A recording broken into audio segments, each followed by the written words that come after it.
get into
I'm not sure what to really make of it. It just feels like sometimes in the LCK, they're very slow to... Ooh, Wow. Lilia!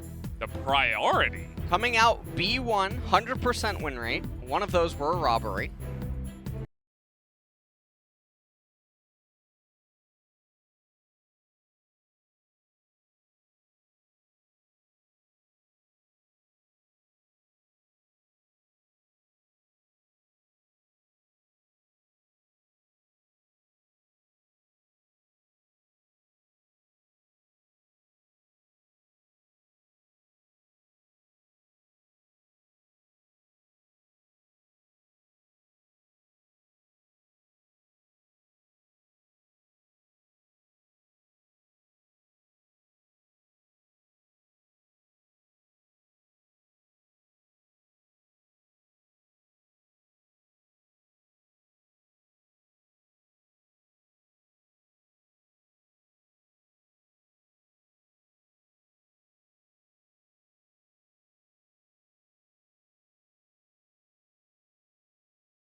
Position themselves to be very strong on the top side of the map. I'm curious if T1 will now just ban away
very wide range of options.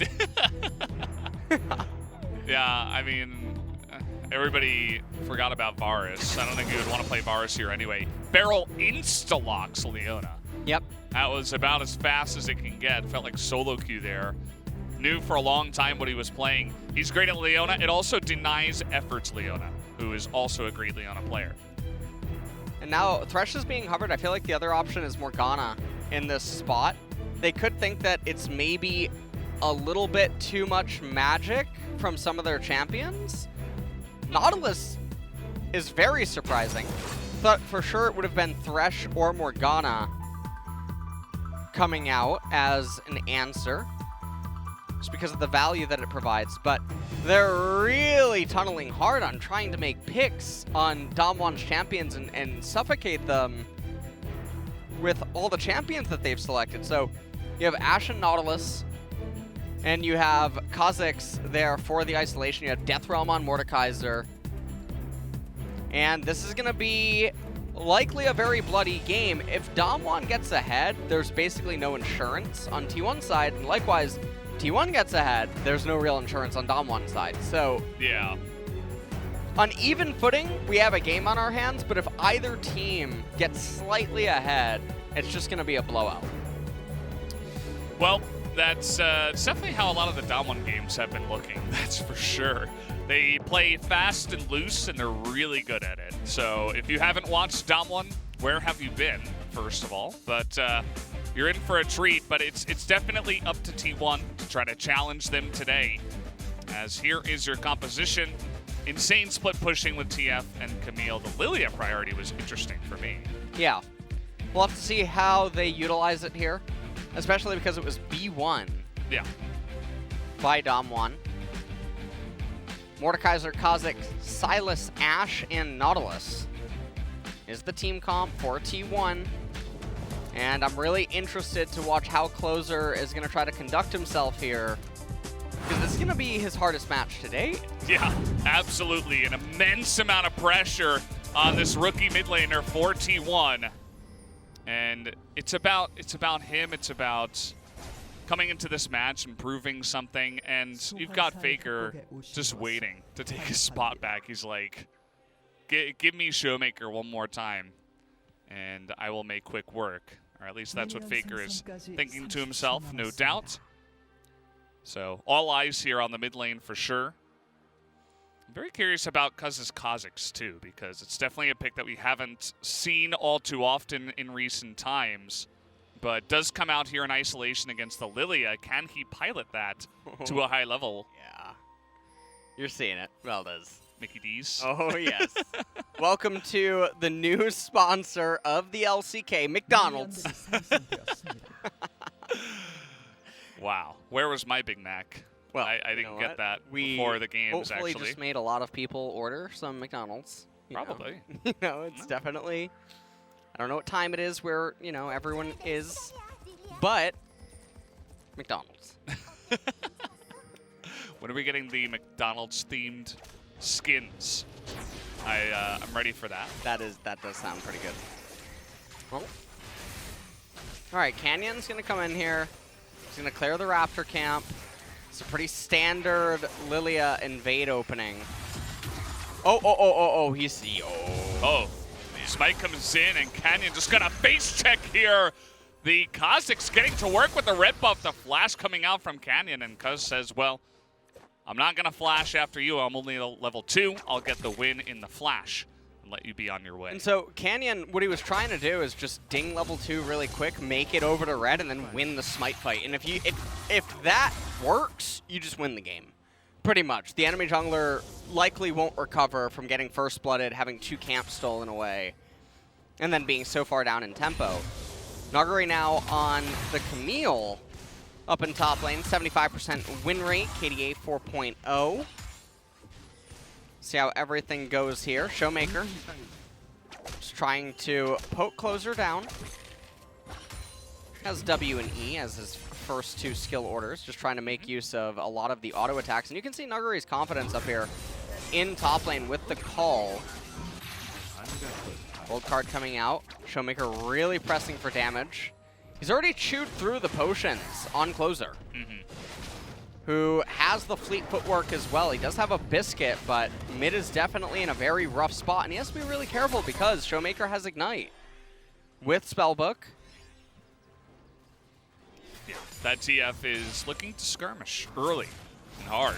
He's not going to be backing off, so that's going to put a lot of pressure on Closer, of course. We saw that Cuz does have a number of Kazakh schemes in his history, obviously, and does have a winning rate on that. Also has a win in this season. I mean, we saw so little Kazakhs that I even struggle to remember that game. I believe it was round 1, but definitely a while ago. Ooh. Oh, Cuz is not going to be coming for it. Oh, he's waiting, and he's going to jump. He pounces on Canyon, but the Nimbus Cloak. He's very, very fast. Looks like Phase Rush comes in, and yeah, it's just not going to go down as knees trade goes the way of Cuz. A little engaged down here on the bottom side, but doesn't look like anyone is going to fight the dust. Teddy. Really nice focus fire, doing so much damage to Ghost during that trade. And so now, I mean, Nautilus and Ashe, they could just recall here. Which, I don't know if they're recalling or if they're going to get Scuttle Crab. It looks like they are going to get Scuttle Crab. So that's going to be their play. They have Cuz at the top side of the map. He's just continuing to clear out his jungle. In Kazakhs, he's mostly only going to be farming. There's 0 gank set up in top lane or mid lane. And the whole thing is he needs to just sort of survive until he gets to level 6, and then he needs to pray that he gets some kills. And meanwhile, I mean, the laners for T1, they're not doing so bad. Closer has recalled one more time. He's a little bit behind in CS when you consider that they're even right now, but he's running back to a wave where some of the minions, I assume, are going to die before he gets to them. Ionian Boots was the first purchase for Showmaker. Yeah, he's going to be looking to make plays pretty early. Here come the supports into the mid lane. Just hanging out, trying to get some vision down. Both of them level 3, so a little bit early to try to force any plays at this point in time. And we just saw Canyon farming out the last of his Krugs. He already has 40 CS, equal with this top lane, just behind Showmaker. That is the power of Lilia. She is a power farmer. Yeah. And you can see right now on the minimap, I mean, Lilia's going to path towards the top left. You can see Nuguri, it looks like he has a freeze. And Twisted Fate has Destiny Gate. So Mordekaiser, he's level 5.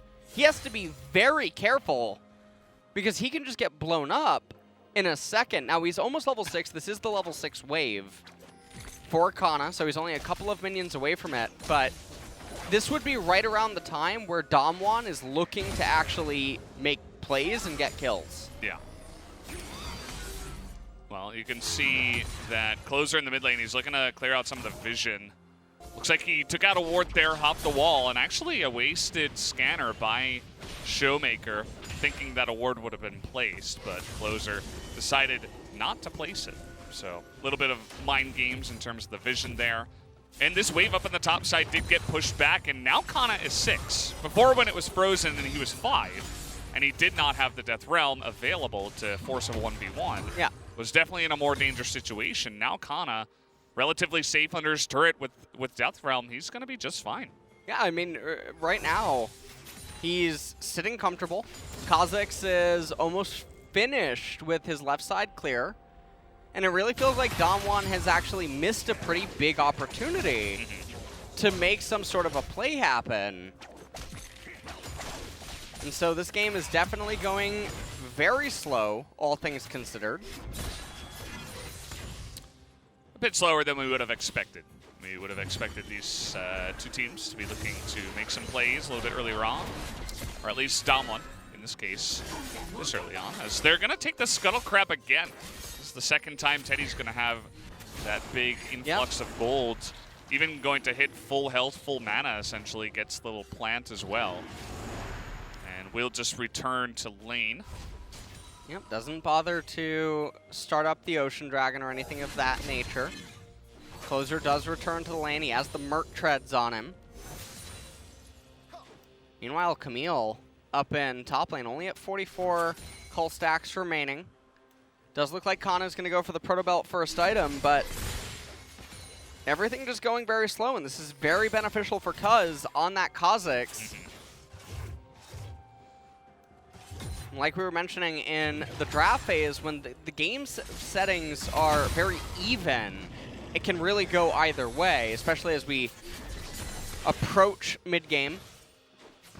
And that looked like another very big wave that was handed over to Nuguri, who should have been able to freeze with it. And remember, Showmaker still Destiny Gate available. You can see Kana can't walk up to the wave. He has to respect the fact that his jungler's not nearby. Yeah. Canyon could almost be there. It's essentially kind of idling around the Tri-Brush. Now he's going to enter lane, but you can see that Showmaker and Canyon just casually going to come over here and take the Rift Herald, puts up the Crab Rave, says, what are you going to do about it? Absolutely nothing. As the damage out of Canyon, who already finished his Runic Echoes, is going to be quite nice to take down that objective right on the 8-minute mark. And Kana just having the wave pull right back into him. And again, this is one of those misaligned timings for DAMWON where they're about to get the blue buff. Showmaker's still in laning phase, but Closer's in a very comfortable spot, and it just doesn't feel like there's any opportunity for them to actually get a kill. So all things considered, yes, they have the Rift Herald. Yes, everything's continuing to just sort of scale up, but T1 on the flip side, they have a CS advantage in top. They have a CS advantage down in bottom lane, and Kha'Zix has, for the most part, had a free game so far. So without a Tier 1 Dragon or anything being taken, T1 are in a pretty comfortable position. Yeah, absolutely. Sitting pretty for now. It's got to feel pretty good based on the way this draft went. And let's see what happens now. You see that Cuz is getting on top of that Ocean Drake, and it's going to be spotted. So pings immediately coming out. And remember that DAMWON do have the ability to try to collapse early, but the priority in the bottom side looks pretty heavily in favor of Effort and Teddy. So they're not going to look to make a move as they're just soaking up that wave down there. So Ocean Drake will go the way of T1. Next one up is Infernal, which I could see some skirmishes going down for that one. Yeah. Almost certainly that should end up happening. First item for Ghost was Monomune, so we'll see when he can complete the Mirror Mana. As you can see, Showmaker is not really able to find any openings with Destiny Gate. And the laners, I mean, everyone for the most part is playing ping pong, and it's less punishing for T1 to do that than it is for DAMWON. And so, right now, bone plating does get procced. Yeah, Effort very aggressive down there after the bone plating goes down, and actually Beryl just says, well, I'm going to back. Well, do you see the McDonald's flag? Oh, what? I did not notice that. Thanks for pointing that out. You're loving it? Yeah. What's your go-to meal? Ooh. For McDonald's? I actually haven't had McDonald's in a long time. Really? Yeah. You just order it every once in a while. I used to order it. Actually, I think I had it a couple weeks ago, actually. I think that's pretty long. I was getting real bothered one night. Yeah. Right around a co-stream, yeah. Okay. I had to order. I can't remember what I got, though. That's interesting. Well, I always go for the Big Mac set. Of course. That's kind of my thing. Yeah. Yeah, that's... What do you mean, of course? Of course. The classic. Yeah. It's... McDelivery is really good. Other... So I know that when I first came to Korea, it was mostly only a Korean... Well, not Korean, but Asian thing. Yeah. Japan, Korea would have it. I remember streaming in, like, 2011, 2012, and people would be like, what do you mean you can get McDonald's delivered? Yeah. You know? McDelivery. McDelivery, yeah, of course. Yeah. I was definitely mind blown when I first learned about that when I came here. It used to be so much cheaper than it is now, too. That's true. Which, you know, that's a little sad, but... There was like a lower minimum amount that you could order as well, but I mean, McDonald's isn't going anywhere, so I guess they're fine to up their prices. And yeah, I mean, there's just really not much going on in the game, so we just took a moment to shill our new sponsor here of the LCK, of course. And finally, we have this Rift Arrow drop down. Everybody seems to be rotating to mid lane here, but Cuz and Teddy a little bit zoned out for now. So the charge will come in, gets a bit of damage. Nobody wants to fight, and we literally can't kill. Literally can't kill it. No. Okay, all right. Oh, we got to kill. Gonna be denied, and finally the Death Realm does come in with the TP as that yellow card going to waste here, but now Closer coming up. Canyon gonna be the first one. We got a 3-on-2, but Nuggery very low. Closer going for the kill, but it will not work out as now we have the yellow card come in, and the Lilia damage should tick down to eventually get him. They're gonna give the kill over to Showmaker. That is a 2-for-0. Cuz was doing the Wolves. And so Canyon there to help out on the gank, making it a 3v2, and then 2 kills for DAMWON. Just like that, I mean, the game does actually blow open. All of a sudden, it's a 2,000 gold lead. Ooh, Cuz is gonna... Oh, Nuggery. Captain, careful! Well. Ends up getting out, and Cuz ends up blowing his ultimate. Not gonna have that available. And so just like that, the game turns on its head very quickly. And let's just take a look at how this transpires. So, Kana, very far up inside of the lane. And he knows that he had to back off. Silas is trying to come in with the teleport, and honestly, this gold card lasted a century. Ends up locking up Closer, and then he tries to trade onto Nuggery to get a 1-for-1, but just doesn't have the damage. And then the gold card plus Lilia W combo, locking it up. Lilia damage taking away, Showmaker ends up getting the kill. And just like that, we have a 2,000 gold advantage, but finally, some kills being on the board. I see a Haunting, guys. I'm nice. happy. Is this your new favorite champion, by the way? Because she builds Leandries every single time. Like, every single time. Oh, we've seen her in the LCK. True. Selling a lot of masks nowadays. We have to. We got to stop Boris. Yes, that's true. Oh, man. He's actually... He took all of the profits and the proceeds that he's made the last 2 years, and he's doing an item overhaul for Season 11. Wow. Yeah, outrageous, actually. The guy just can't be stopped. Just doing some work. And speaking of doing work, I mean, this Infernal Drake, we talked about a skirmish over this. DWG decided they'd rather take Shirley instead. I mean, Lilia's not here, so they're, of course, not going to try to fight over this objective. So T1 essentially get a free Infernal Drake. Now, DWG, with this trade, I mean, they're going to have to try to really push the issue and get some kind of advantage from that. Otherwise, it's not going to be very nice. Teddy will pick up all of that CS, doing very well for himself, ahead 21 down in the bottom side. Well, things are going pretty okay for DAMWON, even though they lost the first 2 dragons. Yes, Infernal is very big for T1. But Mountain Dragon is a very spicy Drake, because if T1 gets it, it's almost impossible for DAMWON to actually win a fight, because their champions will just lose the ability to skirmish. On the flip side, hold on. Wow. Bambi just disappears. Poor dear. Oh no. That wasn't very nice. Oh, Bambi. That was a good gank by T1, though. That Great was, setup by Effort. Yeah. As now we got a one-on-one up here on the top side. Nuggery's up a level, but we have Destiny Gate from the Silas coming in first. As Nuggery, here's Cuz as well. It's just a bully fest is over the wall. And he dodges everything. Man. Nothing is going to land on him. We got Ash Arrow now. That's going to sail wide. Hook shot number 2. See you later, says Nuggery. Effort, though, stepping up. Everybody on the side of T1 is here. No.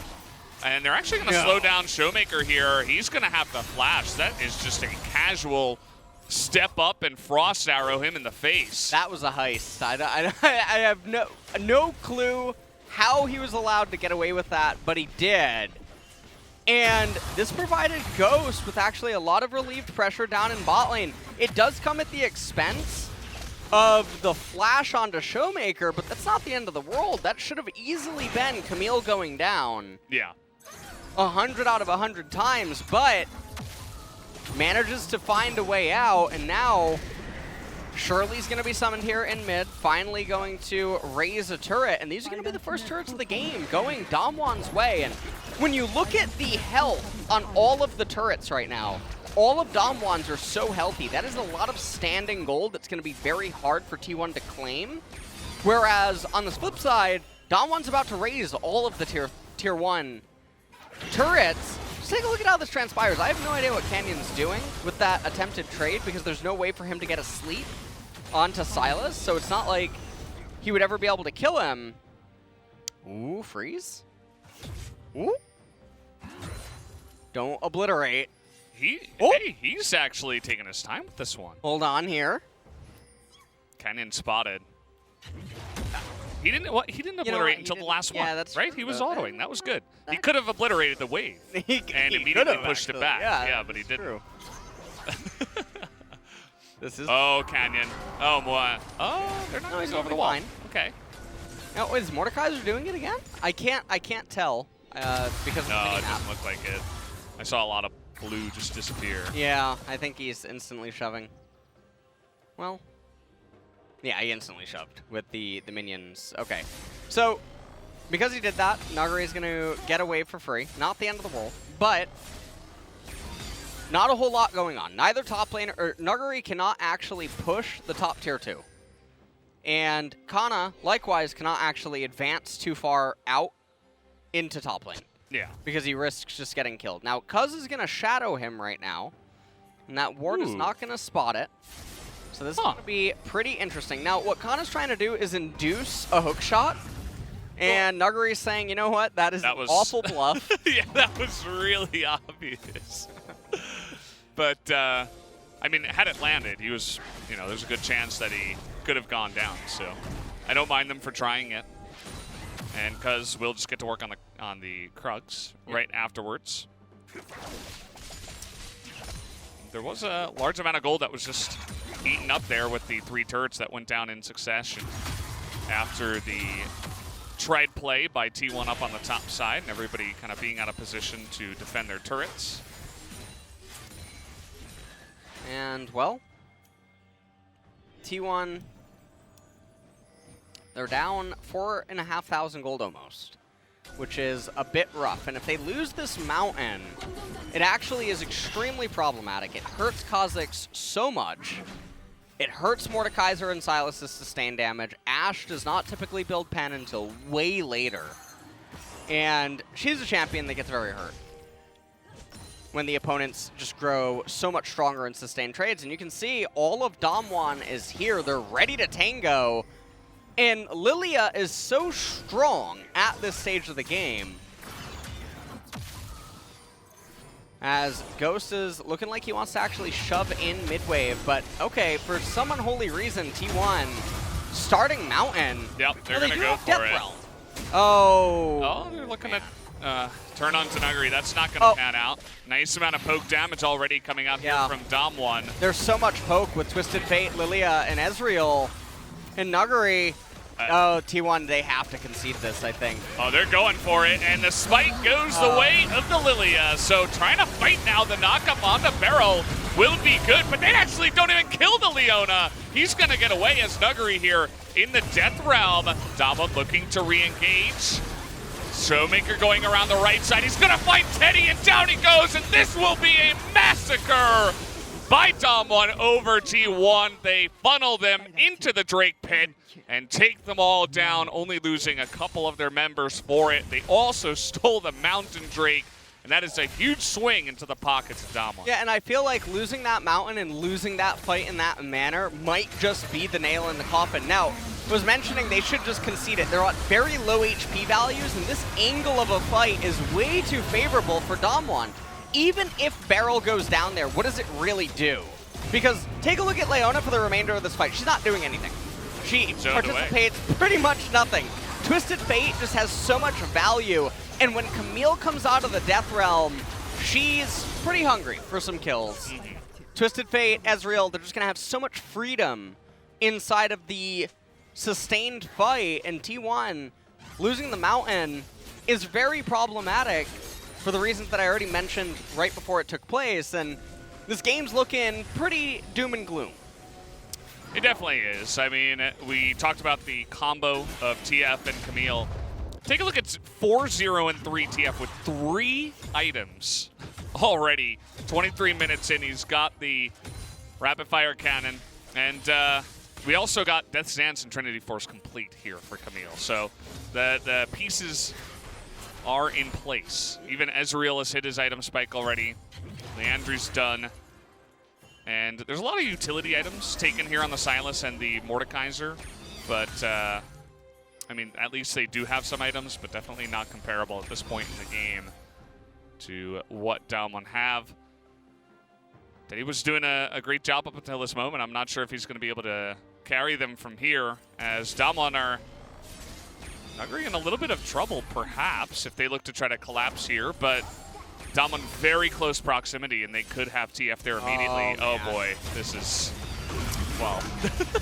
Well. Yeah, he's just going to get stunned and done, essentially. Cuz is going to get flashed on, and down he will go. As the follow-up, pretty easy there. As now maybe Closer could go down as well. That's a really nice Zhonya's, as Canyon is going to try to get out of there with Zhonya's. As Closer looking to get on in. Barrel over the wall onto Teddy as well. Looking to take him out as, well. Nuggery's going to get him. Yeah, it's very low health bars here on the side of DWGN, but there's very little people on the side of T1. Nuggery still on the chase. As over the wall he goes, and one slap on the back of the head is going to be all it takes. DWGN not going to overstay their welcome after taking out 4 members of T1 and the inhibitor. They will just look to back. What is effort? What? I'm not sure what he was doing, but I mean, I feel like after this series of events, now the dirt's on top of the casket. That it was pretty much the nail in the coffin at the mountain, but this is really, I feel like it's done and dusted. So you can understand what Kana and Cuz are trying to do, making a pick onto the Camille, but it's just very high variance. And this is a T1 that is very far behind with a team composition that doesn't want to be behind. We mentioned super early on that it's very snowbally in both directions with the nature of both of the comps. So at this point, they're trying to rely on smoke and mirrors, but one team has a Twisted Fate who can just instantly collapse on you. 야, 카이스 뭐야? 봐줘. 오케이. I mean, he was pinging it beforehand. Yeah, he was like he did. suggesting that 얘까지. 카이스 봐. this must be the play. 풀러볼게. I'm going flash. 나이스. Now, Works out. if you're a viewer and you're wondering, like, well, how can some pro players deduce that this might be plausible? Well, based on when you last saw them on the map, you can sort of tell or get a feeling for something's not quite right. They should have been visible by now. And with top lane being so absent and Camille being at that point in the lane and being so far up and still no sign of Mordekaiser, you can use deductive reasoning to reach conclusions that something might be going on. Yeah. I think seeing it happen, we can say, wow, you know, that makes sense, but it's definitely an amazing read by Showmaker. Definitely not playing that down at all, as we see Cuz taking a little bit of damage. Effort trying to get in there, but he's just going to die. And really trying to break open the wall, essentially, for Cuz to make it in. But they're so far behind now. It's 11,000 gold, the difference.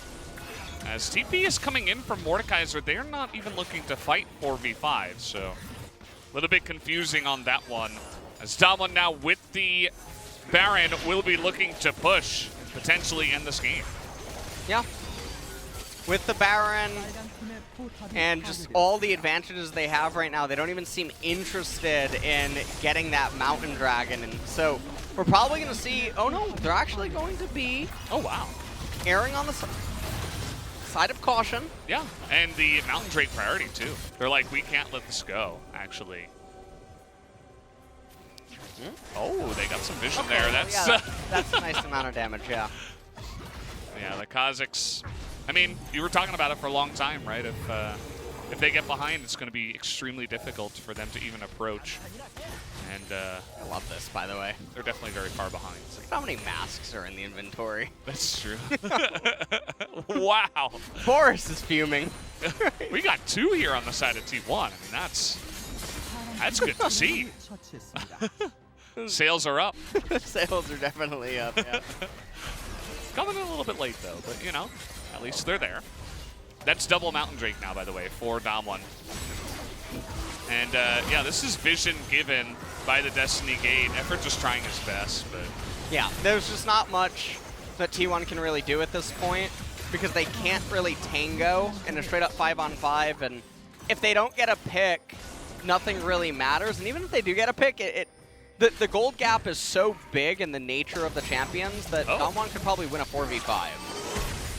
Okay, well, that's a lot of damage. Oh, boy. Yeah.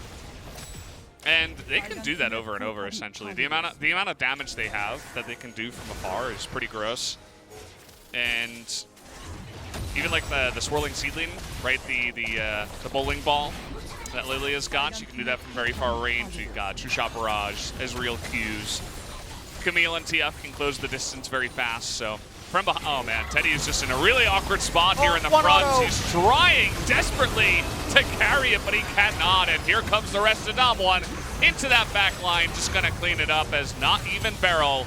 Oh, well, Beryl will go down. Good job, Kana, but that is going to be your only consolation prize. DAMWON are gonna shut the door on game number 1 before 30 minutes. As there you go, GG Nexus is down, and DAMWON will take the lead in the series.